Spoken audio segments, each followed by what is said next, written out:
ಓಂ ಶಾಂತಿ. ನಿಮಗೆ ಹಾಗೂ ನಿಮ್ಮನ್ನು ಯಾರು ಇಷ್ಟಪಡ್ತಾರೆ ಒಳ್ಳೆಯವರು ಅವ್ರಿಗೆ ಯಾವಾಗಲೂ ಒಳ್ಳೆಯದಾಗ್ಲವ್ರೆ. ಇವರ ಮಂತ್ರ ತಂತ್ರ ಯಂತ್ರ ಸಿದ್ಧಿಗಳು ಮಾಡ್ಕೊಳ್ಳೋಕ್ಕೆ ನಾನಾ ರೀತಿಯ ಪ್ರಶ್ನೆಗಳನ್ನು ಸಾಕಷ್ಟು ಮಂದಿ ನನ್ನ ಪ್ರೀತಿಯ ಭಕ್ತರು ಅಭಿಮಾನಿಗಳು ನನಗೆ ಪ್ರಶ್ನೆಗಳನ್ನು ಕೇಳಿದ್ರು ನಾನಾ ರೀತಿಯಲ್ಲಿ. ಆದರೆ ಒಂದು ಪ್ರಶ್ನೆ ಭಾಳ ಮುಖ್ಯವಾಗಿ ಒಂದು ಪ್ರಶ್ನೆ ಕೇಳಬೇಕಿತ್ತು. ಅದು ಸಾಮಾನ್ಯವಾಗಿ ಯಾರೂ ನನಗೆ ಕೇಳಿದ್ದು ನೆನಪಿಲ್ಲ. ಏನಪ್ಪ ಅಂದರೆ ಮುಖ್ಯವಾದ ಪ್ರಶ್ನೆ, ಮನೆ ಚಿಕ್ಕದು, ಮನೆ ಇರುತ್ತಲ್ಲಪ್ಪ, ಧ್ಯಾನ ಮಾಡೋಕ್ಕೆ, ಜಪ ಮಾಡೋಕ್ಕೆ, ಸಿದ್ಧಿ ಮಾಡ್ಕೊಳ್ಳೋಕ್ಕೆ ಕೆಲವರಿಗೆ ಮನೆ ಅನುಕೂಲ ಇರೋದಿಲ್ಲ. ಏನು ಅನುಕೂಲ ಇರೋದಿಲ್ಲ? ಮನೆ ಪಾಪ ಕೆಲವರು ಬಡವರು ಇರ್ತಾರೆ. ಅವ್ರಿಗೇನಾಗುತ್ತೆ, ಪಾಪ ಅಪ್ಪ ಅಮ್ಮ ಇರ್ತಾರೆ, ಅಣ್ಣ ಅತ್ತಿಗೆ ಅವ್ರ ಮಕ್ಕಳು, ಅಥವಾ ಇವ್ರ ಮಕ್ಕಳು, ಇವ್ರ ಹೆಂಡ್ತಿ ಎಲ್ಲ ಇರ್ತಾರೆ, ತಾತ ಅಜ್ಜನೂ ಇರ್ಬೋದು. ಅಂಥ ಸಂದರ್ಭದಲ್ಲಿ ಮನೆ ಅನುಕೂಲ ಇಲ್ಲ ಅಂದರೆ ಧ್ಯಾನ ಹೆಂಗೆ ಮಾಡೋದು, ಜಪ ಹೆಂಗೆ ಮಾಡೋದು, ಸಿದ್ಧಿ ಹೆಂಗೆ ಮಾಡ್ಕೊಳ್ಳೋದು? ನೋಡ್ರಿ ಎಷ್ಟು ಸಮಸ್ಯೆ ಆಗುತ್ತಂದರೆ, ಕಲಿಯೋ ಆಸಕ್ತಿ ಇರುತ್ತೆ. ಏನು ವಿದ್ಯೆಯನ್ನು ಗುರುಗಳ ಹತ್ರ ಆನ್ಲೈನ್ ಕ್ಲಾಸ್ ಅಂದರೆ ಏನು? ಈಗ ನಾವು ಹೆಂಗಿಲ್ಲಿ ಮಾತಾಡ್ತೀವಿ ಅದೇ ರೀತಿ ಫೋನಲ್ಲಿ ಮಾತಾಡ್ತೀವಿ. ವೀಡಿಯೋ ಕಾಲ್ ಇರೋದಿಲ್ಲ. ವೀಡಿಯೋ ಕಾಲ್ ಯಾಕಿರಲ್ಲ ಅಂದರೆ, ಆನ್ಲೈನ್ ಕ್ಲಾಸಲ್ಲಿ ರಾತ್ರಿ ಹೊತ್ತು ಕ್ಲಾಸ್ ಮಾಡಿದಾಗ ಸಿಗ್ನಲ್ಸು ಅವರಿಂದ ನಮಗೂ ಸರಿಯಾಗಿ ಬರೋಲ್ಲ, ನಮ್ಮಿಂದ ಅವ್ರಿಗೂ ಸರಿಯಾಗಿ ಹೋಗಲ್ಲ. ಆವಾಗ ನಾವಿಲ್ಲಿ ಮಾತಾಡ್ತಾ ಇರೋದು ವೀಡಿಯೋ ಒಂಥರ ಕಾಣಿಸುತ್ತೆ, ವಾಯ್ಸ್ ಇನ್ನೊಂದು ಥರ ಬರುತ್ತೆ, ಸೌಂಡ್ ಇನ್ನೊಂದು ಥರ ಬರುತ್ತೆ, ಮಾತಾಡ್ತಾ ಇರೋದು ಇನ್ನೊಂದು ಥರ ಆಗುತ್ತೆ. ಇಲ್ಲಿ ನಮ್ಮ ತುಟಿಗೂ ಸೌಂಡಿಗೂ ಮ್ಯಾಚಿಂಗ್ ಆಗೋದಿಲ್ಲ. ಅದಕ್ಕೆ ನಾವು ವೀಡಿಯೋ ಕಾನ್ಫರೆನ್ಸ್ ಇರೋದಿಲ್ಲ, ಓನ್ಲಿ ಆಡಿಯೋ. ಯಾಕಂದರೆ ಟವರ್ಗಳು ಸಿಗ್ನಲ್ ಸಿಗೋಲ್ಲ, ಅದು ಪ್ರಾಬ್ಲಮ್. ಅದಕ್ಕೆ ವೀಡಿಯೋ ಕಾಲು ಶೂಟಬಲ್ ಆಗೋಲ್ಲ ಆನ್ಲೈನಲ್ಲಿ. ಈ ರೀತಿ ಕೆಲವರೆಲ್ಲ ಐಡಿಯಾ ಕೊಟ್ಟರು, ಗುರುಗಳೇ ನೀವು ಆನ್ಲೈನ್ ಕ್ಲಾಸಲ್ಲಿ ವೀಡಿಯೋ ಕಾಲ್ ಮಾಡಿ, ವೀಡಿಯೋ ಕಾಲಲ್ಲಿ ಎಲ್ಲರನ್ನೂ ನೋಡ್ಬೋದು, ನೀವು ಅವರು ನಿಮ್ಮ ಮುಂದೆ ಇರ್ತಾರೆ, ನೀವು ಅವ್ರ ಮುಂದೆ ಇರ್ತಾರೆ, ಮಾತಾಡಿ ಅಂದರು. ಆದರೆ ಇದು ಶೂಟಬಲ್ ಆಗೋಲ್ಲ. ಯಾಕೆಂದರೆ ಸಿಗ್ನಲ್ಸ್ ಪ್ರಾಬ್ಲಮ್ ಇರುತ್ತೆ. ಬೆಳಕು ಚೆನ್ನಾಗಿ ಬಿದ್ದರೆ ಮುಖದ ಮೇಲೆಲ್ಲ ಆವಾಗ ಸ್ವಲ್ಪ ಅವ್ರಿಗೆ ಕ್ಲಾರಿಟಿ ಬರುತ್ತೆ. ವೀಡಿಯೋ ಸಿಗ್ನಲ್ ಆವಾಗ ಆದಷ್ಟು ಕಡಿಮೆ ಆದರೂ ಲೋಡ್ ತೊಗೊಳುತ್ತೆ, ಇಲ್ಲಾಂದರೆ ತೊಗೊಳ್ಳಲ್ಲ. ಅದೇ ಬೆಳಕಿಲ್ಲ, ಕತ್ತಲಲ್ಲಿ ವೀಡಿಯೋ ಕಾನ್ಫರೆನ್ಸ್ ಅಂದರೆ ತುಂಬ ಕಷ್ಟ. ಸಿಗ್ನಲ್ ಇಲ್ಲ ಅಂದರೆ ಅದು ಕಾಣೋದೆಲ್ಲ ಏನೂ ಅರ್ಥನೇ ಆಗೋಲ್ಲ, ಆ ಥರ ಆಗಿಬಿಡುತ್ತೆ. ಲೈಟ್ ಬೆಳಕಲ್ಲಿ ಅಷ್ಟು ಚೆನ್ನಾಗಿ ಬರೋಲ್ಲ. ನಾವೇನೋ ಒಂದು ಸ್ಟುಡಿಯೋ ಇಟ್ಕೊಬಿಟ್ಟು, ಸ್ಟುಡಿಯೋನಲ್ಲಿ ನಾವು ಕೂತ್ಕೊಬಿಟ್ಟು, ಒಳ್ಳೆ ಫೋಕಸ್ ಲೈಟ್ಗಳು ಹಾಕೊಬಿಟ್ಟು, ನಾವೇನೋ ಗುರುಗಳು ಕೂತ್ಕೊಬಿಡ್ತೀವಿ, ಬೆಳಕು ಚೆನ್ನಾಗಿರಲಿ ಅಂದ್ಬಿಟ್ಟು ಮಾಡ್ಕೊಬಿಡ್ತೀವಿ ವ್ಯವಸ್ಥೆ. ಪಾಪ ಎಲ್ಲರಿಗೂ ಆ ವ್ಯವಸ್ಥೆ ಇರೋದಿಲ್ಲ, ತುಂಬ ಕಷ್ಟ ಆಗುತ್ತೆ. ಅದಕ್ಕೆ ವೀಡಿಯೋ ಕಾನ್ಫರೆನ್ಸು ಆಗೋದಿಲ್ಲ. ಓಕೆ, ಹೀಗೆ ನಾನಾ ರೀತಿಯ ಪ್ರಶ್ನೆಗಳನ್ನು ನಮಗೆ ಕೇಳಿದ್ದಾರೆ. ಆದರೆ ಮನೆ ಚಿಕ್ಕದಲ್ಲಪ್ಪ, ಅಲ್ಲಿ ಹೆಂಗೆ ನಾವು ಕೂತ್ಕೊಂಡು ಧ್ಯಾನ ಮಾಡೋದು? ಸರಿ, ಆಡಿಯೋನೇ ಮಾಡ್ತೀನಿ ನಾನು ಎಲ್ಲರಿಗೂ. ಅವರು ಆಡಿಯೋನೇ ಮೊಬೈಲ್ ಕಿವಿಯಲ್ಲಿ ಇಟ್ಕೊಂಬಿಟ್ಟು ನಾವು ಹೇಳೋದನ್ನು ಕೇಳ್ತಾ ಹೋಗ್ತಾರೆ, ಪಾಠ ಕೇಳ್ತಾ ಹೋಗ್ತಾರೆ. ಅವ್ರಿಗೂ ಏನಾದರೂ ಡೌಟ್ಸ್ ಇದ್ದರೆ ಲಾಸ್ಟಲ್ಲಿ ನಾವು ಅವಕಾಶ ಕೊಡ್ತೀವಿ. ಆಯ್ತಪ್ಪ, ಏನಾದರೂ ಡೌಟ್ಸ್ ಇದ್ದರೆ ಕೇಳ್ರಯ್ಯ ಅಂದ್ಬಿಟ್ಟು ಒಂದು 10 ನಿಮಿಷ ಅವಕಾಶ ಕೊಡ್ತೀವಿ. ಅದರಲ್ಲಿ ಕೆಲವರು ತಮ್ಮ ಡೌಟ್ಗಳನ್ನು ನಾನೇನು ಪಾಠ ಮಾಡಿರ್ತೀನಿ, ಕುಂಡಲಿನಿ ಸಾಧನೆ, ಯೋಗ ಸಾಧನೆ, ಚಕ್ರಗಳ ಬಗ್ಗೆ, ಸಪ್ತಚಕ್ರಗಳ ಬಗ್ಗೆ, ಅಥವಾ ಇನ್ನೇನೋ ಒಂದು ಪಾಠ ಮಾಡಿದರೆ ಆ ಮಂತ್ರಗಳ ಬಗ್ಗೆ, ಸಿದ್ಧಿಗಳ ಬಗ್ಗೆ ಅವರು ಡೌಟ್ಸ್ನ ಕೇಳ್ತಾರೆ, ಕ್ಲಾರಿಟಿ ಮಾಡ್ಕೊಳ್ತಾರೆ. ಅವ್ರಿಗೊಂದು ಕ್ಲಾರಿಟಿ ಬರುತ್ತೆ ನಾವು ಹೇಳಿದಾಗ, ಅವ್ರ ಪ್ರಶ್ನೆಗಳಿಗೆ ಉತ್ತರ ಕೊಟ್ಟಾಗ. ಇದೆಲ್ಲ ಮೊಬೈಲಲ್ಲಿ ಆಡಿಯೋ ಕಾನ್ಫರೆನ್ಸು. ಆದರೆ ವೀಡಿಯೋ ಕಾನ್ಫರೆನ್ಸಲ್ಲಿ ಆಗೋದಿಲ್ಲ. ಬಿಡಿ, ಆ ಸಮಸ್ಯೆ ಬಿಡಿ. ಆಡಿಯೋನಲ್ಲೇ ಮಾತಾಡ್ತೀವಿ ಸ್ವಾಮಿ, ನೀವು ಆಡಿಯೋನಲ್ಲೇ ಪಾಠ ಮಾಡಿ ಸ್ವಾಮಿ ಅಂತಾರೆ. ಆಯಿತು, ನಾವು ಆಡಿಯೋ ಮಾಡ್ತೀರಿ, ಅವರು ಆಡಿಯೋನಲ್ಲೇ ಪಾಠ ಕೇಳ್ತಾರೆ. ಈಗಾಗಲೇ ಸಾಕಷ್ಟು ಮಂದಿ ವಿದ್ಯಾರ್ಥಿಗಳು ಪಾಠ ಕೇಳ್ತಿದ್ದಾರೆ. ನಮ್ಮ ಹತ್ರ ಸಂಜೆ ಟೈಮು ಈಗ ಸದ್ಯಕ್ಕೆ ಇವತ್ತು ತಾರೀಕು 26, 12ನೇ ತಿಂಗಳು 2024 ಇಸ್ವಿ. ಈಗ ಸದ್ಯಕ್ಕೆ ಸಂಜೆ ಟೈಮು ಸುಮಾರು 28ರಿಂದ 30 ಜನ ಪಾಠ ಕೇಳ್ತಾರೆ. ಗೊತ್ತಾಯ್ತಲ್ಲ, ಅಷ್ಟು ಜನ ನಮ್ಮ ರಿಜಿಸ್ಟ್ರಲ್ಲಿ ಇದ್ದಾರೆ. ರಿಜಿಸ್ಟ್ರಲ್ಲಿ ಅಡ್ಮಿಷನ್ ಆಗಿರೋರು ಇದ್ದಾರೆ, ಕಲಿತಾ ಇದ್ದಾರೆ. ಒಬ್ಬರು ಬರ್ಬೋದು, ಒಬ್ಬರು ಬರದೇ ಇರ್ಬೋದು, ಅದು ಬೇರೆ ಪ್ರಶ್ನೆ, ಸರಿನಾ? ಆದರೆ ಅಷ್ಟೂ ಜನ ವಿದ್ಯಾರ್ಥಿಗಳು ಆಡಿಯೋ ಕಾನ್ಫರೆನ್ಸಲ್ಲೇ ಪಾಠ ಕೇಳ್ತಾರೆ. ಆದರೆ ಮನೆ ಚಿಕ್ಕದಲ್ಲ, ಯಂತ್ರ ತಂತ್ರ ಮಂತ್ರ ಸಿದ್ಧಿ ಹೆಂಗೆ ಮಾಡ್ಕೊಳ್ಳೋದು, ಕೂತ್ಕೊಂಡು ಧ್ಯಾನ ಮಾಡೋದು ಹಿಂಗೆ? ಅಲ್ಲಿ ಅಜ್ಜಿ ಇರ್ತಾರೆ, ತಾತ ಇರ್ತಾರೆ, ಅಣ್ಣ ಇರ್ತಾರೆ, ಅತ್ತಿಗೆ ಇರ್ತಾರೆ, ಅವ್ರ ಮಕ್ಕಳು ಇರ್ತಾರೆ, ಇನ್ನೊಬ್ಬರ ಮಕ್ಕಳು ಇರ್ತಾರೆ, ಚಿಕ್ಕಪ್ಪ ದೊಡ್ಡಮ್ಮ, ದೊಡ್ಡಪ್ಪ ಇವರೆಲ್ಲ ಇರ್ತಾರೆ. ಜೊತೆಗೆ ಮದುವೆ ಆಗಿದ್ರೆ ಯಾರು ವಿದ್ಯಾರ್ಥಿ ಕಲಿತಿದ್ದಾರೆ ನಮ್ಮ ಹತ್ರ ಅವ್ರ ಮಕ್ಕಳು ಹೆಂಡ್ತಿ ಎಲ್ಲ ಇರ್ತಾರೆ. ಮನೆ ಬಹಳ ಚಿಕ್ಕದಾಗಿರ್ತದೆ, ಭಾಳ ಚಿಕ್ಕದು. ಅವಾಗ ಏನು ಮಾಡೋದು, ಸಮಸ್ಯೆ, ಯಾವ ರೀತಿ ಕೂತ್ಕೊಳ್ಳೋದು, ಯಾವ ರೀತಿ ಧ್ಯಾನ ಮಾಡೋದು, ಹೇಗೆ ಅನ್ನೋದು ಗೊಂದಲದಲ್ಲಿ ಸಿಕ್ಕಾಕೊಳ್ತಾರೆ. ಆದರೆ ನಮ್ಮಲ್ಲಿ ಮೊದಲು ಒಬ್ಬ ವಿದ್ಯಾರ್ಥಿ ಬಂದರು, ರವಿ ಅಂದ್ಬಿಟ್ಟು, ಬಳ್ಳಾರಿ ರವಿ ಅಂದ್ಬಿಟ್ಟು. ಅವರು ಪಾಪ ಅದೆಷ್ಟು ಕಷ್ಟಪಟ್ಟು ಕಲ್ತರಂದರೆ, ಒಂದು ದಿನ ಅವ್ರು ಆಬ್ಸೆಂಟ್ ಆಗ್ತಾಯಿರಲಿಲ್ಲ. ಯಾವುದೋ ಒಂದೊಂದು ದಿನ ತುಂಬ ಎಮರ್ಜೆನ್ಸಿನಲ್ಲಿ ಆಬ್ಸೆಂಟ್ ಹಾಕೋರು. ಭಾನುವಾರ ಕೂಡ ಕ್ಲಾಸ್ ಇತ್ತು ಅವಾಗ. ಮೊದಲು ವಾರಕ್ಕೆ 7 ದಿನವೂ ಕ್ಲಾಸ್ ಇರ್ತಿತ್ತು. ಒಂದು ದಿನ ರಜೆ ಇವಾಗ ಕೊಡ್ತಾಯಿದ್ದೀವಿ, ರಜೆ ಮೊದಲು ಕೊಡ್ತಾ ಇರಲಿಲ್ಲ, ಇವಾಗ ಕೊಡ್ತಾಯಿದ್ದೀವಿ ಭಾನುವಾರ ರಜೆ. ಭಾನುವಾರ ಒಂದಿನ ರಜೆ ಇರುತ್ತೆ ಈಗ, ಮೊದಲು ಅದು ರಜೆ ಇರಲಿಲ್ಲ. ಆವಾಗ ರವಿ ಅನ್ನೋರು, ಬಳ್ಳಾರಿ ರವಿ ಅನ್ನೋರು ಇವಾಗ ಅವ್ರ ಗುರುಗಳಿಲ್ಲಿ ನಮ್ಮಲ್ಲಿ ಗುರುಗಳಾಗಿದ್ದಾರೆ. ವಿದ್ಯಾರ್ಥಿಗಳಿಗೆ ಪಾಠ ಮಾಡ್ತಾರೆ, 2 ಬ್ಯಾಚ್ ಮಾಡ್ತಾರೆ ಪಾಠ. ಅವರು ಬಳ್ಳಾರಿನಲ್ಲಿ ಅಲ್ಲಿ ಹತ್ತಿರದಲ್ಲಿ ಯಾವುದು ಅಲ್ಲಿ ಅವರು ಬಳ್ಳಾರಿನಲ್ಲಿ ಮೆಡಿಕಲ್ ಸ್ಟೋರಲ್ಲಿ ಕೆಲಸ ಮಾಡ್ತಾರೆ. ಬೆಳಗ್ಗೆ 8:15 ಮೆಡಿಕಲ್ ಸ್ಟೋರ್ಗೆ ಹೋಗ್ತಾರೆ. ನಂತರ ಸಂಜೆ 8:15 ಮನೆಗೆ ಬರ್ತಾರೆ, 8:30 9 ಗಂಟೆಗೆ. ಆಮೇಲೆ 9:15 ಕ್ಲಾಸ್ ಸ್ಟಾರ್ಟ್ ಮಾಡ್ತಾರೆ. ಇಲ್ಲಿ ಗುರುಗಳು ಕೆಲಸ ಮಾಡ್ತಾರೆ. 9:15 10 ಕಾಲಿಗೆ ಒಂದು ಬ್ಯಾಚು, ಮತ್ತು 10:15 11 ಕಾಲಿಗೆ ಒಂದು ಬ್ಯಾಚ್, 2 ಬ್ಯಾಚ್ ಪಾಠ ಮಾಡ್ತಾರೆ ರವಿ. ಆದರೆ ಆ ರವಿ ಕಲಿಯೋವಾಗ ಯಾವ ರೀತಿ ಕಲಿತರು, ಅವ್ರ ಮನೆ ಚಿಕ್ಕದು ಅಂದರೆ ಚಿಕ್ಕದು ಇದೆ, ಹಾಲಿದೆ, ಒಂದು ಬೆಡ್ರೂಮ್ ಇದೆ, ಕೈಸಾಲೇನೋ ಇರ್ಬೋದೇನೋ ಒಂಚೂರು. ಆದರೆ ಅವ್ರ ತಂಗಿಗೆ ಡೆಲಿವರಿ ಆಗಿದೆ, ಅವ್ರ ತಂಗಿಗೆ, ಅವ್ರ ಮಗು ಅವ್ರ ತಂಗಿ ಡೆಲಿವರಿ ಆಗಿದೆ, ಮನೇಲಿದ್ದಾರೆ. ಜೊತೆಗೆ ಅವ್ರ ಮಾವನೂ ಅಲ್ಲೇ ಬಂದಿದ್ರಂತೆ. ಇನ್ನು ಅವ್ರ ಅಪ್ಪ ಅಮ್ಮ ಏನೋ ಅಂಗಡಿ ಇದೆ, ಒಂದೊಂದು ಸಾರಿ ಅಲ್ಲೇ ಮಲ್ಕೊಳ್ತಾರೆ ಅಂಗಡಿ ಹತ್ರ ಅಂತ ಕೂಡ ಹೇಳಿದ್ರು. ಏನೇ ಆಗಲಿ ಇವ್ರಿಗೆ ತುಂಬ ಕಷ್ಟ ಆಗೋದು ಪಾಪ ಕೆಲವು ಸಾರಿ. ಅದಕ್ಕೆ ಅವರು ಮನೆ ಮೇಲೆ ಹೋಗಿ ಮಲ್ಕೊಳ್ಳೋರು. ಯಾರು, ರವಿ. ಅಲ್ಲೇ ಪಾಠ ಕೇಳೋರು ಕೆಲವು ಸಾರಿ ಮಳೆ ಬಂದುಬಿಡ್ತಾಯಿತ್ತು. ಮಳೆ ಬಂದುಬಿಟ್ರೆ ಏನು ಮಾಡೋದು, ಅವಾಗ ಮೇಲೆ ಕೂತ್ಕೊಂಡು ಪಾಠ ಕೇಳೋಕ್ಕಾಗಲ್ಲ, ಆಚೆ ಕೂತ್ಕೊಂಡು ಪಾಠ ಕೇಳೋಕ್ಕಾಗಲ್ಲ. ಇದು ಯಾರಿಂದ ಸಾಧ್ಯ ಕಲೀಲಿಕ್ಕೆ? ಆಗೋದಿಲ್ಲ. ಹೌದಾ ಇಲ್ವೋ? ಆಗುತ್ತಾ ಪಾಠ ಕಲಿಯೋಕ್ಕೆ? ಆಗೋದಿಲ್ಲ. ಆಮೇಲೆ ಏನು ಮಾಡೋದು ಪಾಪ ಅವರು ತುಂಬ ಅವಸ್ಥೆ. ಆಚೆ ಕಡೆ ಎಲ್ಲೋ ಕೂತ್ಕೊಂಡು ಪಾಠ ಕೇಳೋದು ನನ್ನ ಹತ್ರ, ಇಲ್ಲ ಮನೆ ಮೇಲೆ ಸಾಧ್ಯವಾದರೆ ಕೇಳೋದು. ಮಳೆ ಬಿದ್ದರೆ ಮಳೆ ಬರ್ತಾಯಿದೆ ಗುರುಗಳು ಏನು ಮಾಡೋದು ಅಂತ ನನಗೆ ಹೇಳ್ತಾನೆ.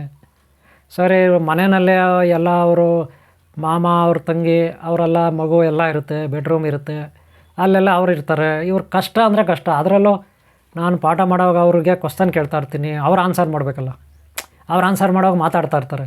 ರಾತ್ರಿ 9 ಗಂಟೆಗೆ ಅವರು ಕ್ಲಾಸ್ ಕೂತ್ಕೊಳ್ಳೋರು. 9 ಗಂಟೆಗೆ, 9ರಿಂದ 10 ಕಾಲ ಆಗೋಗ್ತಾಯಿತ್ತು. 1 ಅವರ್ ಪಾಠ ಮಾಡ್ತಿದ್ದೆ. ಈ ರೀತಿಯ ಸಮಸ್ಯೆಗಳನ್ನು ಅವ್ರು ಎದುರಿಸೋರು. ಹಾಗೆ ಈಗ ಎಷ್ಟೋ ಜನ ಈ ರೀತಿ ಸಮಸ್ಯೆಗಳನ್ನು ಎದುರಿಸ್ತಾ ಇದ್ದಾರೆ. ಇನ್ನೂ ಇದ್ದಾರೆ ಬಡವರು. ಬರೀ ರವಿ ಮಧ್ಯಮ ವರ್ಗ, ತುಂಬ ಮಿಡಲ್ ಕ್ಲಾಸ್. ಹಾಗೆ ಇನ್ನೂ ಕೆಲವರು ಬಡವರಿದ್ದಾರೆ. ಈಗ ಗೌರಿಬಿದನೂರು ನಾಗರಾಜ್ ಅಂತಿದ್ದಾರೆ, ಅವರು ಕೂಡ ಗುರುಗಳೇ ಇಲ್ಲೇ ಸೀನಿಯರ್. ಆದರೆ ಅವರು ಹೆಂಡ್ತಿ, ಮಕ್ಕಳು, ಸಂಸಾರ, ಅಪ್ಪ ಅಮ್ಮ ಎಲ್ಲ ಒಂದೇ ಮನೆಯಲ್ಲೇ ಎಲ್ಲ. ಅದರಲ್ಲಿ ಬೆಡ್ರೂಮ್ ಇಲ್ಲ, ಏನಿಲ್ವಂತೆ, ಬೆಡ್ರೂಮ್ ಕೂಡ ಇಲ್ಲ. ಪಾಪ ಇವರು ಸಪ್ರೇಟ್ ಕೂತ್ಕೊಂಡು ಏನೋ ಪಾಠ ಮಾಡೋಣ ಅಂದರೆ ಅದು ಬಾಡಿಗೆ ಮನೆ ಏನೋ, ಅಥವಾ ಏನೋ ಒಂದು ಚಿಕ್ಕದಾಗಿ ಭಾಗ ಬಂದಿದ್ದೇನೋ ಗೊತ್ತಿಲ್ಲ, ಬಂದಿರ್ಬೋದು ಒಂದು ಭಾಗ. ಗೌರಿಬಿದನೂರು ನಾಗರಾಜು ಆದರೂ ಅವರು ಪಾಠ ಕೇಳಿದ್ರು. ಇವಾಗ ಗುರುಗಳಾಗಿದ್ದಾರೆ, ಪಾಠ ಮಾಡ್ತಿದ್ದಾರೆ. ಗುರುಗಳಾಗಿ ಗೌರಿಬಿದನೂರು ನಾಗರಾಜ ಪಾಠ ಮಾಡ್ತಿದ್ದಾರೆ. ಪಾಠನೂ ಮಾಡ್ತಾರೆ ಈಗ ಅವರು. 9 ಗಂಟೆಯಿಂದ 9:15 ಕ್ಲಾಸು ಬ್ಯಾಚು ಅವ್ರು ತಗೊಳ್ತಾರೆ. ಶಿಸ್ತಿನ ಮಾಸ್ಟ್ರು ಅಂತ ನಾವಲ್ಲಿ ಅವ್ರಿಗೆ ಗುರುತಿಸಿದ್ವಿ. ಅಂದರೆ ಕಷ್ಟಪಟ್ಟು ಅವರು ಇಲ್ಲಿ ಆನ್ಲೈನ್ ಕ್ಲಾಸಲ್ಲಿ ಅವರು ಕೂಡ ಕಲ್ತಿದ್ದಾರೆ. ಇನ್ನು ಬೇರೆಯವರು ಹೀಗೆ ಸಾಕಷ್ಟು ಮಂದಿ ಪಾಪ ಕೆಲವ್ರಿಗೆಲ್ಲ ಕಷ್ಟ ಇದೆ. ಅಷ್ಟೇ ಆಗ್ರಿ, ನಾನು ಕಲ್ತಿದ್ದು ತುಂಬ ಇದೆ, ಕಷ್ಟಪಟ್ಟು ಕಲ್ತಿರೋದು ತುಂಬ ಇದೆ. ನಾನು ಧ್ಯಾನ ತಪಸ್ಸು ಮಾಡಿರೋದು ಅದೆಲ್ಲ ತುಂಬ ದೊಡ್ಡ ಕಥೆ ಇದೆ. ಸಮಯ ಬಂದಾಗ ನಾನು ಹೇಳ್ತೀನಿ, ಗೊತ್ತಾಯ್ತಲ್ಲ. ಆದರೆ ಇಲ್ಲೊಂದು ಘಟನೆ ಏನಪ್ಪ ಅಂದರೆ, ಇವತ್ತು 16 ತಾರೀಕು 12ನೇ ತಿಂಗಳು 2024ನೇ ಇಸ್ವಿ ಗುರುವಾರ ಆಯಿತು. ನಿನ್ನೆ ಬುಧವಾರ ರಾತ್ರಿ 11:45ಗೆ ಒಬ್ಬರು ಕಾಲ್ ಮಾಡಿದ್ರು ನನಗೆ. ಎಲ್ಲಿಂದ? ಬೀದರಿಂದ 15ನೇ ತಾರೀಕು ನಿನ್ನೆ, 15ನೇ ತಾರೀಕು ಬುಧವಾರ ನಿನ್ನೆ ರಾತ್ರಿ 11:45ಗೆ ಕಾಲ್ ಮಾಡಿದ್ರು. ನನ್ನ ಫೋನ್ ಯಾವಾಗೂ ಸೈಲೆಂಟ್ ಇರುತ್ತೆ, ರಿಂಗ್ ಆಗೋದಿಲ್ಲ. ಆದರೂ ಲೈನಲ್ಲಿರೋವಾಗ ನಾನೇನಾದರೂ ವೀಡಿಯೋಗಳು ಎಡಿಟಿಂಗ್ ಮಾಡ್ತಾಯಿದ್ದೆ ರಾತ್ರಿ ರಾತ್ರಿ ನಾನು ಕ್ಲಾಸಸ್ಸು 2 ಕ್ಲಾಸ್ ತೊಗೊಂಡೆ, 2 ಕಡೆ ಕ್ಲಾಸಸ್ ಮುಗಿಸ್ದೆ. ಕ್ಲಾಸಸ್ 10:30ಇಂದ 11:15 ಗಂಟೆದು ಬ್ಯಾಚು. ಅದೆಲ್ಲ ಮುಗಿಸಿದ ಮೇಲೆ ನಾನು ಸ್ವಲ್ಪ ವೀಡಿಯೋ ಎಡಿಟಿಂಗ್ ಅದು ಇದು ಮಾಡಿದೆ, ಸ್ವಲ್ಪ ಪ್ರಸಾದ ಸೇವನೆ ಮಾಡಿದೆ 11:30 ಮೇಲೆ. 11:45 ಆಗಿತ್ತು, ಇಲ್ಲಿ ವೀಡಿಯೋ ಎಡಿಟಿಂಗ್ ಮಾಡ್ತಾಯಿದ್ದೆ. ಆವಾಗ ಕಾಲ್ ಬಂತು. ಯಾರ್ದೋ ಕಾಲ್ ಇಷ್ಟೊತ್ತಿನಲ್ಲಿ ಮಾಡ್ತಾರಲ್ಲ ಅಂತ ರಿಸೀವ್ ಮಾಡಿದೆ. ಬೀದರ್ ಅಂತೆ. ಅವ್ರ ಮಕ್ಕಳಿದೆ, ಹೆಂಡ್ತಿ ಇದೆ, ಎಲ್ಲರೂ ಒಂದೇ ಮನೆಯಲ್ಲೇ ಮಲಗ್ತಾರಂತೆ. ಒಂದೇ ಮನೆ ಹಾಲ್, ಒಂದೇ ಬೆಡ್ರೂಮ್ ಏನೂ ಇಲ್ಲ ಅಂದ್ಕೊತೀನಿ. ಯಾಕಂದರೆ ಆತ ತುಂಬ ಮೆತ್ತಗೆ ಮಾತಾಡ್ತಾ ಇದ್ದ, ತುಂಬ ಮೆಲ್ಲಗೆ ಮಾತಾಡ್ತಿದ್ದ. ನಾನು ಹೇಳಿದೆ ಜೋರಾಗಿ ಮಾತಾಡಪ್ಪ ಅಂತ ಹೇಳ್ಕೊಂಡೇ ಬಂದೆ. ಆತನು ಮಾತಾಡಲೇ ಇಲ್ಲ, ಮೆತ್ತಗೆ ಮಾತಾಡೋಣ. ಆದರೂ ನಾನು ಕಷ್ಟಪಟ್ಟು ಕೇಳಿಸ್ಕೊಂಡೆ. ಆಮೇಲೆ ಹೇಳ್ದ ಮನುಷ್ಯ, ಗುರುಗಳೇ ಎಲ್ಲ ಒಂದೇ ಹಾಲಲ್ಲೇ ಇರೋದು, ನಾವು ಎಲ್ಲರೂ ಒಟ್ಟಿಗೆ ಒಂದೇ ಹಾಲಲ್ಲಿದ್ದೀವಿ, ಮಲಗಿದ್ದಾರೆ, ಅದಕ್ಕೆ ಮೆತ್ತಗೆ ಮಾತಾಡ್ತಾಯಿದ್ದೀನಿ ಅಂದ. ಆವಾಗ ನನಗೆ ಒಂದು ಆಲೋಚನೆ ಬಂತು. ಆತ ಏನಂದರೆ ನನ್ನ ಹತ್ರ ಇಲ್ಲಿ ಆನ್ಲೈನ್ ಕ್ಲಾಸ್ಗೆ ಸೇರ್ಕೋಬೇಕು ಅಂತ ಕೇಳ್ತಿದ್ದಾನೆ. ಅದಕ್ಕೆ ಏನೇನು, ಯಾವ ಥರ ಇರಬೇಕು, ಯಾವ ರೀತಿ ನಾವು ನಡ್ಕೋಬೇಕು, ಹೇಗಿರಬೇಕು ಅಂತ ಆತ ನನಗೆ ಕೇಳ್ತಿದ್ದಾನೆ. ಆಮೇಲೆ ಸುಮಾರು ಒಂದು ಅರ್ಧ ಅವರ್ ಮಾತಾಡಿದೆ. ಆಮೇಲೆ ಬೇಡ ಡಿಸ್ಟರ್ಬ್ ಆಗುತ್ತೆ ಅವ್ರಿಗೆಲ್ಲ ಅಂದ್ಬಿಟ್ಟು ಸುಮ್ಮನೆ ಅದು. ಆತನೂ ನನ್ನ ಹತ್ರ ಹೇಳ್ದ, ಕ್ಷಮಿಸ್ಬೇಕಾ ಗುರುಗಳೇ, ಸಾರಿ, ಇಷ್ಟೊತ್ತಿನಲ್ಲಿ ನಾನು ನಿಮಗೆ ಕಾಲ್ ಮಾಡಿದೆ, ನಾಳೆ ಮಾಡ್ತೀನಿ ಅಂದ. ಆಯ್ತಪ್ಪ ನಾಳೆ ಮಾಡಂದೆ. ನಾನೇನೋ ಬೇಜಾರು ಮಾಡ್ಕೊಳ್ಳಿಲ್ಲ. 24 ಅವರು ನಮಗೆ ಒಂದೇ, ಹಗಲು ರಾತ್ರಿ ಅನ್ನೋದು ನಮಗಿಲ್ಲ, ಎಲ್ಲ ಒಂದೇ ನಮಗೆ, ಕಾಲ ಎಲ್ಲ ಒಂದೇ. ಯಾರು ಯಾವಾಗಾದರೂ ಕಾಲ್ ಮಾಡಲಿ, ನನ್ನ ಫೋನ್ ಸೈಲೆಂಟ್ ಇರುತ್ತೆ, ಮಿಸ್ ಕಾಲ್ ಇರುತ್ತೆ, ನಾನು ಆಮೇಲೆ ರಿಟರ್ನ್ ಮಾಡ್ತೀನಿ. ನನ್ನ ಫೋನ್ ರಿಂಗ್ ಆಗೋಲ್ಲ, ಯಾವಾಗಾದರೂ ಮಾಡಲಿ, 24 ಅವರ್ನಲ್ಲಿ ಯಾವಾಗಾದರೂ ಮಾಡಲಿ. ಮಿಸ್ ಕಾಲ್ ಇರುತ್ತೆ. ಡೈಲಿ ಬೆಳಗ್ಗೆ 11 ಗಂಟೆ ಮೇಲೆ ನಾನು ರಿಸೀವ್ ಮಾಡ್ತೀನಿ. 11 ಗಂಟೆ ಮೇಲೆ ಬೆಳಗ್ಗೆ ಯಾವುದೇ ಮಿಸ್ ಕಾಲ್ ಇದ್ದರೂ ನನ್ನ ಫೋನಲ್ಲಿ ಅವ್ರಿಗೆ ಮಾಡ್ತೀನಿ ರಿಟರ್ನ್. ಆದರೆ ಆತ ಹೇಳಿದ್ದು ನನಗೆ ತುಂಬ ಒಂಥರ ಅನ್ನಿಸ್ತು ನನಗೆ. ಯಾಕಂದರೆ ಎಲ್ಲರೂ ಮಲ್ಕೊಂಡಿದ್ದಾರೆ, ಒಂದೇ ಹಾಲು, ಪಾಪ ಧ್ಯಾನ ಮಾಡೋದಂಗೆ, ಸಿದ್ಧಿಗಳು ಮಾಡ್ಕೊಳ್ಳೋದಂಗೆ, ಮಂತ್ರಸಿದ್ಧಿ ಮಾಡ್ಕೊಳ್ಳೋದಂಗೆ, ಯೋಗ ಸಾಧನೆ ಮಾಡೋದಂಗೆ, ಕಲಿಯೋದಂಗೆ ಅದು ಅಷ್ಟು ಈಜಿ ಅಲ್ಲ. ಯಾಕಂದರೆ ಆ ರೀತಿ ಕಷ್ಟಗಳು ನಾನು ತುಂಬ ಅನುಭವಿಸಿದ್ದೀನಿ. ನಂದು ತುಂಬ ಕಥೆ ಇದೆ ಬಿಡ್ರಿ ಆ ಥರ ಕಷ್ಟಗಳು. ಆ ಕಷ್ಟಗಳು ಏನಂತ ನನಗೆ ಚೆನ್ನಾಗಿ ಮನವರಿಕೆ ಆಗಿದೆ, ಗೊತ್ತಾಯ್ತಲ್ಲ. ಆದರೂ ನಾವು ಕಷ್ಟಪಡಬೇಕು ಜೀವನದಲ್ಲಿ. ಕಷ್ಟಪಡ್ರೇ ಮುಂದೆ ಬೆಲೆ ಸಿಗೋದು, ನಮಗೊಂದು ಬೆಲೆ ಇರುತ್ತೆ, ಮುಂದೆ ಒಂದು ಫಲ ಸಿಗುತ್ತೆ. ಮನೆ ಚಿಕ್ಕದಾಗಲಿ, ಧ್ಯಾನ ಮಾಡೋಕ್ಕಾಗಲಿ ಆಗದೆ ಹೋಗಲಿ, ಕೂತ್ಕೊಳ್ಳೋಕ್ಕಾಗಲಿ ಆಗದೆ ಹೋಗಲಿ, ನಾವು ಏನೋ ಒಂದು ಮಾಡಬೇಕು. ಎಲ್ಲೋ ಒಂದು ಜಾಗ ಸಿಗುತ್ತೆ, ಹೊರಗಡೆ ನೋಡಬೇಕು. ಎಲ್ಲಾದರೂ ಹಳೆ ಪಂಪ್ಸೆಟ್ ಹೌಸುಗಳು, ಹಳೆ ಮನೆಗಳು ಪಾಳು ಬಿದ್ದಿರ್ತವೆ, ಹಳೆ ದೇವಸ್ಥಾನಗಳಿರುತ್ತೆ, ಅಥವಾ ಪಕ್ಕದಲ್ಲಿ ಬೆಟ್ಟ ಗುಡ್ಡ ಯಾವುದೋ ಸಣ್ಣ ಪುಣ್ಣ ಗುಹೆ ಇರುತ್ತೆ. ರಾತ್ರಿ ಹೊತ್ತು ಹೋಗಿ ಅಲ್ಲಿ ಟಾರ್ಚ್ ಹಾಕ್ಕೊಂಡೋಗಿ ಮಾಡೋಕ್ಕೆ ಕಷ್ಟ ಇರುತ್ತೆ. ಆದರೂ ನಾವು ಹಗಲೊತ್ತು ಅಟ್ಲೀಸ್ಟ್ ತೋಟಗಳಲ್ಲಿ, ಪಾರ್ಕ್ಗಳಲ್ಲಿ, ಸಿಟಿನಲ್ಲಾದ್ರೆ ಪಾರ್ಕ್ಗಳಲ್ಲಿ, ಎಲ್ಲೋ ಒಂದು ಕಡೆ ದೇವಸ್ಥಾನಗಳು, ಈಗ ಎಲ್ಲೋ ಒಂದು ಕಡೆ ನಾವು ಧ್ಯಾನ ಮಾಡಬೇಕು, ಕಷ್ಟಪಟ್ಟು ಸಾಧನೆ ಮಾಡಬೇಕು. ಆವಾಗ ನಮಗೆ ಪ್ರಾರಂಭದಲ್ಲಿ ನಾವು ಕಷ್ಟಪಟ್ಟರೆ ಆಮೇಲೆ ದೈವ ನಮ್ಮ ಕೈ ಹಿಡಿಯುತ್ತೆ. ದೈವ ಯಾವ ಕಾರಣಕ್ಕೂ ನಮ್ಮ ಕೈ ಬಿಡೋದಿಲ್ಲ. ನಮ್ಮ ತಾತ ಮುತ್ತಾತ ಪೂರ್ವಿಕರ ಆಶೀರ್ವಾದ, ಅವ್ರು ಮಾಡಿದ ಪುಣ್ಯದ ಫಲ ನಮಗೆ ತಟ್ಟುತ್ತೆ. ಅವರು ಮಾಡಿದ ಪುಣ್ಯದ ಫಲ ನಮಗೆ ತಟ್ಟುತ್ತೆ. ಆವಾಗ ನಮ್ಮಲ್ಲಿರೋ ಪಾಪಕರ್ಮಗಳು ನಾಶ ಆಗಿ ಅವರ ಆಶೀರ್ವಾದದಿಂದ, ಗುರುದೈವ ಹಿರಿಯರ ಆಶೀರ್ವಾದದಿಂದ, ಅಥವಾ ನಮ್ಮ ಬಂಧು ಮಿತ್ರರ ಸಹಕಾರದಿಂದ ನಮಗೆಲ್ಲೋ ಒಂದು ಕಡೆ ಒಂದು ಜಾಗ ಸಿಕ್ಕೇ ಸಿಗುತ್ತೆ. ಇದರಲ್ಲಿ ಯಾವುದೇ ಡೌಟ್ ಬೇಡ, ಗೊತ್ತಾಯ್ತಾ. ಆಮೇಲೆ ಹಾಗೆ ನಮ್ಮ ಜೀವನ ಸ್ವಲ್ಪ ಸೆಟ್ಲಾದರೆ, ಏನೋ ನಮಗೊಂದು ಒಳ್ಳೆ ಕೆಲಸ ಸಿಕ್ಕಿ, ಒಳ್ಳೆ ಇದು ಸಿಕ್ಕಿ, ಒಳ್ಳೆ ಹಣ ಬಂದು, ಆಮೇಲೆ ಏನೋ ಒಂದು ಒಳ್ಳೆ ಮನೆ, ದೊಡ್ಡ ಮನೆ ಬಾಡಿಗೆ ಮಾಡೋದು, ಇಲ್ಲ ದೊಡ್ಡ ಮನೆ ಲೀಸ್ಗೆ ಹಾಕ್ಕೊಳ್ಳೋದು, ಅಥವಾ ಒಂದು ಸ್ವಂತ ಸೈಟ್ ತೊಗೊಳ್ಳೋದು, ಇಲ್ಲ ಮನೆ ಮಾಡೋದು, ಅದು ದೊಡ್ಡದಾಗಿ ಮಾಡೋದು, ಧ್ಯಾನಕ್ಕೊಂದು ವ್ಯವಸ್ಥೆ ಮಾಡ್ಕೊಳ್ಳೋದು, ಇಲ್ಲ ಮನೆ ಮೇಲೆ, ಹೀಗೆ ಹಣ ಬಂದಮೇಲೆ ಅಲ್ಲಿವರೆಗೂ ನಾವು ಕಷ್ಟಪಡಬೇಕು. ನಾವು ಒಂದು ಲೆವೆಲ್ಗೆ ಬರೋವರೆಗೂ ನಮ್ಮದೇ ಆದ ಒಂದು ಲೆವೆಲ್ಗೆ ಬರಬೇಕಲ್ಲ. ಯಾಕಂದರೆ ಕಡು ಬಡತನದಲ್ಲಿರೋರು ಒಂದು ಸೈಟ್ ತೊಗೊಂಡು ಮನೆ ಕಟ್ಟೋದು ಅಷ್ಟು ಈಜಿ ಎಲ್ಲ, ಕಷ್ಟನೇ. ಆದರೆ ದೈವ ಗುರು, ತಂದೆ ತಾಯಿ, ಪೂರ್ವಜರ ಆಶೀರ್ವಾದ ಸಿಕ್ಬಿಟ್ರೆ ಅದೇನು ಕಷ್ಟ ಇಲ್ಲ.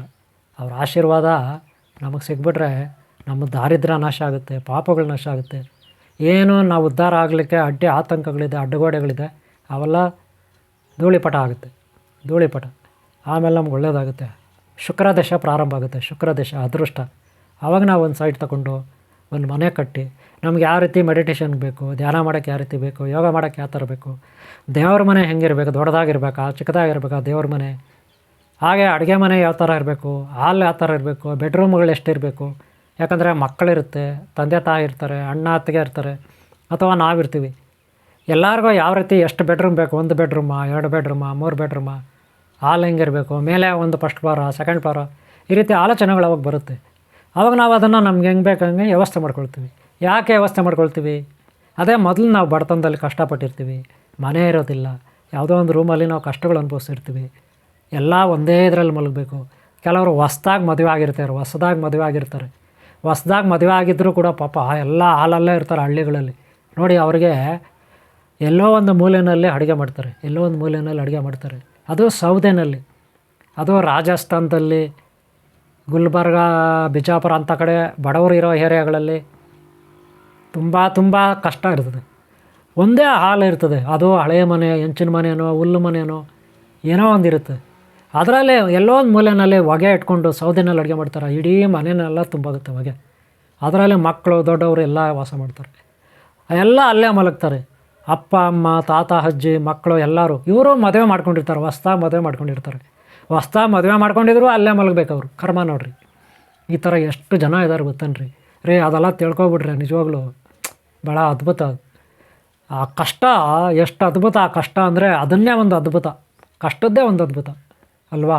ಈ ರೀತಿ ಪಾಪ ಎಷ್ಟೋ ಜನ ಎಷ್ಟು ಕಷ್ಟಗಳು ಅನುಭವಿಸ್ತಾರೆ ನೋಡ್ರಿ. ನಾನು ಹೇಳೋದಿಷ್ಟೇ, ಆದಷ್ಟು ಬಡವ್ರಿಗೆ ಸಹಾಯ ಮಾಡಿ. ಯಾರಾದರೂ ಒಳ್ಳೆಯವರು ಮನೆ ಕಟ್ತಿದ್ರೆ ಅವ್ರಿಗೇನಾದರೂ ಸಹಾಯ ಮಾಡಿ. ಯಾರಾದರೂ ಬಡವ್ರಿಗೆ ಮನೆ ಇಲ್ಲ ಅಂದರೆ ಏನೋ ಮನೆಯಲ್ಲಿ ಒಂದು ಕನಿಷ್ಠ ಅಡ್ಡಗೋಡೆ ಹಾಕ್ಕೊಳಕ್ಕಾದ್ರೂ, ಒಳಗಡೆ ಅಡುಗೆ ಮಾಡೋಕ್ಕೆ ಸಪ್ರೇಟು ಒಂದು ರೂಮ್ಗೆ ಅವ್ರಿಗೆ ಗೋಡೆ ಹಾಕ್ಕೊಳ್ಳೋಕ್ಕಾದ್ರೂ ಒಂದಷ್ಟು ಹಣ ಕೊಡಿ, ಸಹಾಯ ಮಾಡಿ. ಅದರಿಂದ ಪುಣ್ಯ ಬರುತ್ತೆ. ಎಲ್ಲೆಲ್ಲೋ ಹೋಗಿ ದೇವಸ್ಥಾನಗಳಲ್ಲಿ, ಮಠಗಳಲ್ಲಿ, ಇನ್ನೆಲ್ಲೆಲ್ಲೋ ನೀವು ದಕ್ಷಿಣೆ ಹಾಕ್ತೀರಾ, ಸಂತೋಷ. ಇನ್ನೂ ಹೋಮ ಯಜ್ಞ ಯಾಗದಿದ್ದಳ ನೀವು ಮಾಡಿಸ್ತೀರ, ಸಂತೋಷ. ಆದರೆ ಇಲ್ಲಿ ನಮಗೆ ಕಣ್ಣಿಗೆ ಕಾಣುವ ದೇವರು ಅಂದರೆ ಕಷ್ಟದಲ್ಲಿರೋ ಅನಾಥರು, ಒಳ್ಳೆಯವರು, ಬಡವರು. ಅದು ಯಾವುದೇ ಪ್ರಾಣಿ ಪಕ್ಷಿ ಗಿಡ ಮರ ಬಳ್ಳಿ ಆಗಿರಲಿ, ಮನುಷ್ಯ ಅವರಿಗೆ ಸಹಾಯ ಮಾಡಿ, ಖಂಡಿತ ಒಳ್ಳೆಯದಾಗುತ್ತೆ ನಿಮಗೆ. ಗೊತ್ತಾಯ್ತಲ್ಲ? ಹಾಗೆ ಒಂದು ವೇಳೆ ನೀವು ಬಡವರಾಗಿದ್ದರೆ, ನೀವು ಕಷ್ಟದಲ್ಲಿದ್ದರೆ, ನಿಮ್ಮದು ಇದೇ ಪರಿಸ್ಥಿತಿ ಆಗಿದ್ದರೆ ನೀವೇನು ಹೆದರ್ಕೋಬೇಕಾಗಿಲ್ಲ, ಕಷ್ಟಪಟ್ಟು ಸಾಧನೆ ಮಾಡಿ. ಹಾಗೆ ಹೊರಗಡೆ ಎಲ್ಲಾದರೂ ತೋಟಗಳಲ್ಲಿ, ಯಾವುದಾದ್ರೂ ಪಂಪ್ಸೆಟ್ ಹೌಸ್ಗಳಲ್ಲಿ, ಯಾವುದಾದ್ರೂ ಹಳೆಯ ದೇವಸ್ಥಾನಗಳಲ್ಲಿ, ಹಳೆಯ ಬಿಲ್ಡಿಂಗ್ಗಳಿರ್ತವೆ, ಅಲ್ಲಿ ಎಲ್ಲಾದರೂ ಪಾರ್ಕ್ಗಳು, ಎಲ್ಲಾದರೂ ಗುಹೆ ಅಥವಾ ಯಾವುದಾದ್ರೂ ಸ್ಕೂಲುಗಳಲ್ಲೇ ಮಾಡ್ಬೋದು. ಅವ್ರ ಹತ್ರ ಪರ್ಮಿಷನ್ ತಗೊಂಡು ಕೀ ತಗೊಂಡು ರಾತ್ರಿ ಹೊತ್ತು ಅಲ್ಲಿ ಮಲ್ಕೊಳ್ಳಿ, ಮಾಡ್ಕೊಳ್ಳಿ. ಸಹಾಯ ಆಗಲಿಲ್ವಾ, ಏನೋ ಒಂದು ಕಷ್ಟ ಬೀಳಿ, ನಿಮ್ಮ ಆಫೀಸ್ನಲ್ಲಿ ಬಿಡುವು ಸಿಕ್ಕಿದಾಗ ಒಂದು 5 ನಿಮಿಷ ಧ್ಯಾನ ಮಾಡಿ ಯಾವಾಗಾದರೂ. ಹಾಗೆ ಬಸ್ಗಳಲ್ಲಿ ಹೋಗೋವಾಗ ಸುಮ್ಮನೆ ಏನೇನೋ ಮೊಬೈಲಲ್ಲಿ ಹಾಡುಗಳು ಅದು ಇದು ಕೇಳೋ ಬದಲು ಕಣ್ಣು ಮುಚ್ಕೊಂಡು ಧ್ಯಾನ ಮಾಡ್ಕೊಂಡು ಹೋಗಿ. ನಿಮ್ಮದು ಸ್ಟಾಪ್ ಬರೋವರೆಗೂ, ಬಸ್ ಸ್ಟಾಪ್ ನಿಮ್ದು ಎಲ್ಲಿದೆ ಲಾಸ್ಟ್ ಸ್ಟಾಪು ನಿಮ್ಮದು, ಇಳಿತೀರಿ ಅಲ್ಲಿವರೆಗೂ. ಹಾಗೆ ಟ್ರೈನ್ ಇರ್ಬೋದು ಅಥವಾ ಇನ್ಯಾವುದೋ ಕಾರ್ ಇರ್ಬೋದು. ಕಾರ್ನಲ್ಲೇ ಡ್ರೈವ್ ಮಾಡೋರು ಮಾತ್ರ ಮಾಡಬಾರ್ದು, 2 ವೀಲರಲ್ಲೇ ಡ್ರೈವ್ ಮಾಡೋರು ಮಾತ್ರ ಧ್ಯಾನ ಮಾಡಬಾರ್ದು. ಇನ್ನು ಉಳಿದವರು ಹಾಗೆ ಹಿಂದ್ಗಡೆ 2 ವೀಲರಲ್ಲಿ ಕೂತ್ಕೊಂಡಿರ್ತಾರೆ, ಅವರು ಕೂಡ ಧ್ಯಾನ ಮಾಡಬಾರ್ದು. ಆಮೇಲೆ ಧ್ಯಾನ ಮಾಡೋ ಕಣ್ಣು ಮುಚ್ಚೆ ಹಂಗೆ ನಿದ್ದೆ ಹೋದರೆ ಕೆಳಗಡೆ ಬಿದ್ದೋಗ್ತಾರೆ. 2 ವೀಲರಲ್ಲಿ ಕೂತ್ಕೊಂಡಿರೋರು ಯಾರು ಧ್ಯಾನ ಮಾಡಬಾರ್ದು. ಕಾರಲ್ಲಿ ಕೂತ್ಕೊಂಡಿದ್ರೆ ಓಕೆ, ಆದರೆ ಡ್ರೈವರ್ ಮಾಡಬಾರ್ದು. ಗೊತ್ತಾಯ್ತಲ್ಲ? ಹಾಗೆ ನಿಮಗೆ ಬೇಕಾದ ಎಲ್ಲೋ ಒಂದು ಹೋಟೆಲಲ್ಲಿ ಕೆಲಸ ಮಾಡ್ತಾಯಿದ್ದೀರಾ, ಅಲ್ಲಿ ಮೇಲೆ ಎಲ್ಲ ಕೆಲವು ಖಾಲಿ ರೂಮ್ಗಳಿರ್ತವೆ, ಹಾಗೆ ಲಾಡ್ಜ್ಗಳಲ್ಲಿರ್ತೀರ, ಹಂಗೆಲ್ಲ ಮಾಡ್ಕೊಳ್ಳಿ, ಧ್ಯಾನ ಮಾಡ್ಕೊಳ್ಳಿ. ಎಷ್ಟೋ ಜನ ಪಾಪ ಬಡವರಿಗೆ ಇವತ್ತು ಅವಕಾಶ ಇಲ್ಲ.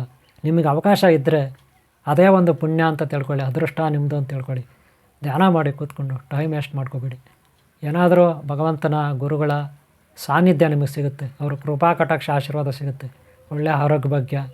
ನೀವೇನು ಕೆಲಸಕ್ಕೆ ಕೈ ಹಾಕ್ತೀರಿ, ಅದು ವಿದ್ಯಾಭ್ಯಾಸ ಇರ್ಬೋದು, ಯಾವುದಾದ್ರೂ ಸಂದರ್ಶನ, ಇಂಟ್ರೂ ಇರ್ಬೋದು, ಕೆಲಸಕ್ಕೆ ಇಂಟ್ರೂ ಇರ್ಬೋದು, ಅಥವಾ ಯಾವುದೋ ಒಂದು ಸೈಟ್ ತಗೊಳ್ಳೋದಿರ್ಬೋದು, ಮನೆ ಕಟ್ಟೋದಿರ್ಬೋದು, ಹೋಟೆಲ್ ಉದ್ಯಮ ಪ್ರಾರಂಭ ಮಾಡೋದಿರ್ಬೋದು, ಅಥವಾ ಯಾವುದೋ 2 ವೀಲರೋ 3 ವೀಲರೋ 4 ವೀಲರೋ ಬಾಡಿಗೆಗೆ ಓಡಿಸ್ಲಿಕ್ಕೆ, ಟ್ಯಾಕ್ಸಿ ಓಡಿಸ್ಲಿಕ್ಕೆ ತೊಗೊಂಡಿರ್ಬೋದು. ಒಟ್ಟಿನಲ್ಲಿ ನಿಮ್ಗೆ ಎಲ್ಲ ರೀತಿಯಲ್ಲೂ ಒಳ್ಳೆಯದಾಗುತ್ತೆ. ನೀವು ಪೊಲೀಸ್ ಆಗಿರಿ, ಜಡ್ಜ್ ಆಗಿರಿ, ಲಾಯರ್ ಆಗಿರಿ, ಯಾವುದೋ ಡಾಕ್ಟರ್ ಆಗಿರಿ, ಇಂಜಿನಿಯರ್ ಆಗಿರಿ, ಎಲ್ಲರಿಗೂ ದೈವ ಗುರು ಹಿರಿಯರ ಆಶೀರ್ವಾದ ಬೇಕೇ ಬೇಕು. ಅನುಕೂಲಗಳು ಎಲ್ಲರಿಗೂ ಆಗಲೇಬೇಕಲ್ವಾ, ಯಾರೇ ಆಗಿರಲಿ.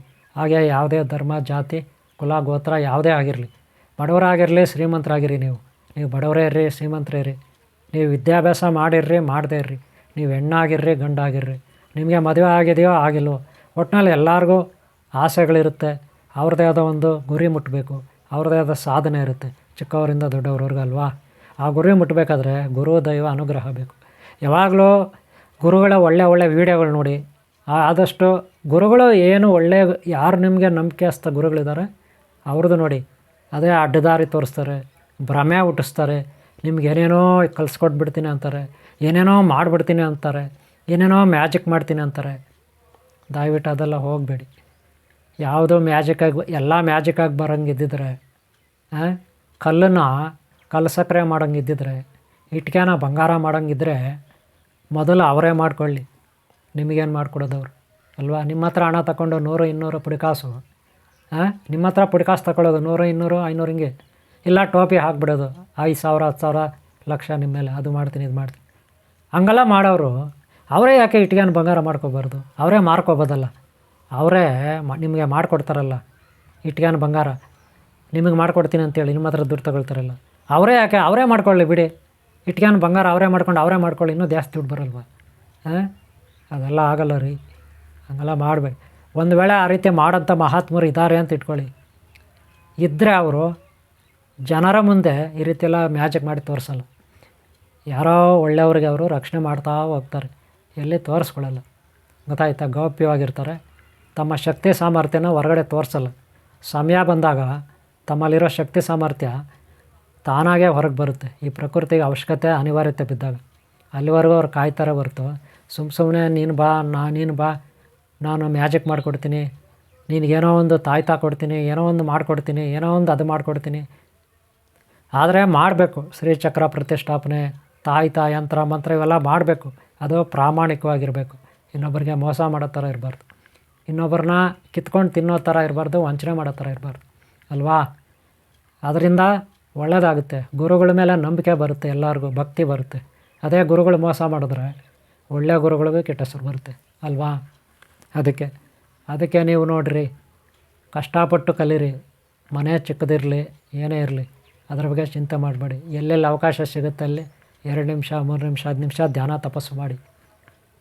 ಮಂತ್ರೋಪದೇಶ ಗುರುಗಳ ಹತ್ರ ತಗೊಳ್ಳಿ, ಅಥವಾ ನೀವೇ ಯಾವುದೋ ಒಂದು ಒಳ್ಳೆಯ ಮಂತ್ರನ ನಿಮಗೆ ಇಷ್ಟವಾದ ದೇವರು, ಶಿವ ಇರ್ಬೋದು, ವಿಷ್ಣು ಇರ್ಬೋದು, ರಾಮ ಇರ್ಬೋದು, ಶ್ರೀ ರಾಘವೇಂದ್ರ ಸ್ವಾಮಿ, ಶಿರಡಿ ಸಾಯಿಬಾಬಾ, ಹಾಗೆ ಸಿದ್ಧಾರೂಢ, ಕೈವಾನ್ ಆನಂದ ತತ್ತ, ಹೀಗೆ ಯಾವುದೇ ಗುರು ದೈವದ ಮಂತ್ರ ಪಠನೆ ಮಾಡಿ ನಿಮ್ಗೆ ಒಳ್ಳೆಯದಾಗಲಿ, ಸಿದ್ಧಿ ಆಗಲಿ. ಮೊದಲು ಕಷ್ಟಪಟ್ರೆ ಮುಂದೆ ಫಲ ಸಿಗುತ್ತೆ. ಕಷ್ಟಪಟ್ಟು ಸಾಧನೆ ಮಾಡಿದ್ರೆ ಅದು ಯಾವತ್ತೂ ನಮ್ಮಲ್ಲಿ ಶಾಶ್ವತವಾಗಿರುತ್ತೆ. ಸುಮ್ಮನೆ ಬಿಟ್ಟಿಯಾಗಿ ಬಂದರೆ, ಬಿಟ್ಟಿ ಬಗ್ಗೆ ಬಂದರೆ ಅದು ಉಳಿಯೋದಿಲ್ಲ. ಗೊತ್ತಾಯ್ತಲ್ಲ ನಿಮಗೆ? ಓಕೆ ಅವರೇ, ಈ ವಿಡಿಯೋಲ್ಲಿ ಮುಗಿಸ್ತಾ ಇದ್ದೀನಿ. ನಿಮ್ಮ ಮನೆ ಚಿಕ್ಕದಾದ್ರೇನು, ನಿಮ್ಮ ಮನಸ್ಸು ದೊಡ್ಡದಿರುತ್ತೆ, ಭಾವನೆಗಳು ದೊಡ್ಡದಿರುತ್ತೆ, ನಿಮ್ಮಲ್ಲಿ ಒಳ್ಳೆಯ ವ್ಯಕ್ತಿತ್ವ ಇರುತ್ತೆ. ಅದೇ ನಿಮ್ಮನ್ನು ಕಾಪಾಡುತ್ತೆ, ರಕ್ಷಣೆ ಮಾಡುತ್ತಲ್ವ? ಅದೇ ಮನೆ ದೊಡ್ಡದಿಕ್ಕೊಂಡು ನಾವೇನೂ ಮಾಡಿಲ್ಲ ಅಂದರೆ ಏನೂ ಪ್ರಯೋಜನ ಇಲ್ಲ. ಓಕೆನಾ? ಓಕೆ, ನಿಮ್ಗೆ ಒಳ್ಳೆಯದಾಗಲಿ. ಹಾಗೆ ನಿಮ್ಮನ್ನು ಯಾರು ಇಷ್ಟಪಡ್ತಾರೋ ಒಳ್ಳೆಯವರು, ಅವ್ರಿಗೂ ಒಳ್ಳೆಯದಾಗಲಿ. ಈ ವಿಡಿಯೋ ನಿಮ್ಗೆ ಇಷ್ಟ ಆಗಿದರೆ ಒಂದು ಲೈಕ್ ಮಾಡಿ, ಹಾಗೆ ಸಬ್ಸ್ಕ್ರೈಬ್ ಆಗಿಲ್ಲ ಅಂದ್ರೆ ಹಾಕ್ಕೊಳ್ಳಿ. ಹಾಗೆ ನಾನು ವೀಡಿಯೋಗಳೆಲ್ಲ ನೋಡಿ ನಿಮ್ಮ ಮನಸ್ಸಿಗೆ ಸಮಾಧಾನ ತಂದು ಕೊಡುತ್ತೆ ಅನ್ನೋದು ನನ್ನ ಅಭಿಪ್ರಾಯ. ನನ್ನ ವೀಡಿಯೋಗಳಿಂದ ಸಬ್ಸ್ಕ್ರೈಬ್ ಮಾಡ್ಕೊಂಡಿಲ್ದ್ರೆ ಮಾಡ್ಕೊಳ್ಳಿ. ಹಿಂದೆ ಆಗಿರೋ ವೀಡಿಯೋಗಳು ನೋಡಿ, ಮುಂದಿನ ವೀಡಿಯೋಗಳನ್ನು ನೋಡಿ. ಏನಾದರೂ ಇಲ್ಲಿ ಆನ್ಲೈನ್ ಕ್ಲಾಸ್ ಇರುತ್ತೆ, ಆನ್ಲೈನ್ ಕ್ಲಾಸ್ಗೆ ಸೇರ್ಕೋಬೇಕಂದ್ರೆ, ಕುಂಡಲಿನಿ ಸಾಧನೆ, ಸಪ್ತ ಚಕ್ರಗಳ ಸಾಧನೆ, ಯೋಗ ಸಾಧನೆ ಇವೆಲ್ಲ ಸೇರ್ಕೋಬೇಕಂದ್ರೆ ಕಾಮೆಂಟ್ ಬಾಕ್ಸಲ್ಲಿ ಬರೀರಿ, ನಂಬರ್ ಕೊಡ್ತೀನಿ. ಸರಿನಾ? ವಿಚಾರಿಸಿ ಸೇರ್ಕೊಳ್ಳಿ. ಓಕೆ, ನಿಮ್ಗೆ ಒಳ್ಳೆಯದಾಗಲಿ. ನಿಮ್ಮನ್ನ ಯಾರು ಇಷ್ಟಪಡ್ತಾರೆ ಎಲ್ಲರೂ ಒಳ್ಳೆಯದು. ನಿಮ್ಮ ಸಮಸ್ಯೆಗಳಾದಷ್ಟು ದಿನ ಬಗೆಹರಿಲಿ ಅಂತ ನಾನು ಬಯಸ್ತೀನಿ. ಓಂ ಶಾಂತಿ, ಓಂ ಶಾಂತಿ, ಓಂ ಶಾಂತಿ ಅವರೇ.